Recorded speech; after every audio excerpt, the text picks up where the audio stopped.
बॉलीवुड की पिक्चर में कुछ ऐसा होता था और होता है कि देखकर समझ आ जाता है कि मस्त नौटंकी थी। पर अब समझ आ रहा कि राजनीति और राजनेताओं से ज्यादा कोई नौटंकी नहीं कर सकता। राघव चड्ढा के लिए कुछ महीनों पहले बीजेपी अनपढ़ों और गुंडों की पार्टी थी और अब बीजेपी में आ गए तो फाड़ के फेंक दो अब सीए का सर्टिफिकेट, क्योंकि अब आप भी अनपढ़ और गुंडे हो। सम्राट चौधरी के पिताजी का बयान सुनिए।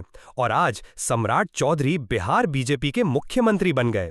कई सालों से उप मुख्यमंत्री थे। अरे हद है बीजेपी संगठन। अमित शाह और मोदी जी, आप कांग्रेस को साफ करने निकले थे, पर आप तो बीजेपी साफ कर रहे।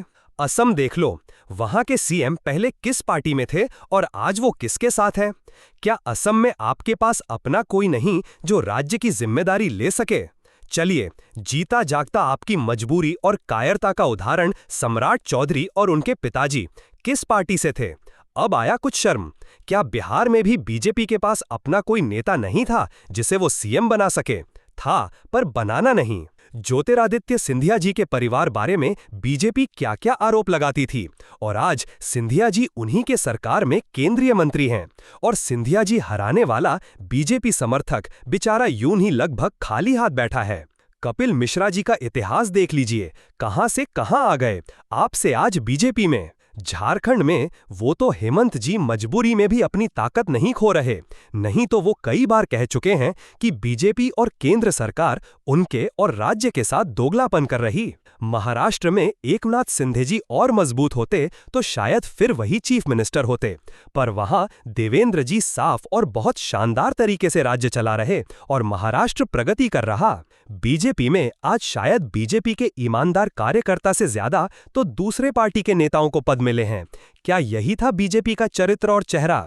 क्या यही सीखा आप लोगों ने अटल जी से, जिन्होंने कहा था वो गंदी राजनीति और जोड़-तोड़ की राजनीति को चिमटे से भी छूना पसंद नहीं करते? क्या यही था बीजेपी का सिद्धांत? जी नहीं, बीजेपी एक साफ और ईमानदार लोगों का दल था, परंतु केवल कुछ लोगों ने पूरे समुद्र का पानी गंदा करने की कसम खा रखी है साहब। क्या मिलेगा ऐसे लोगों को जो शायद आपकी और आपके पार्टी की विचारधारा को नहीं मानते थे, उन्हें केवल सत्ता के लिए अपनी पार्टी में जोड़कर? जो कल आपको गाली देते थे आज आपके साथ बैठे हैं, कल जो आपको गंदा कह रहे थे वो आज आपके पास बैठे हैं। पार्टी के अंदर झांकिए, आपके पास इनसे बेहतर लोग हैं जो आपको शायद कुछ राज्यों में आज सत्ता सुख नहीं दे पाएंगे, पर आपको आने वाले दिन इससे कहीं बेहतर देंगे।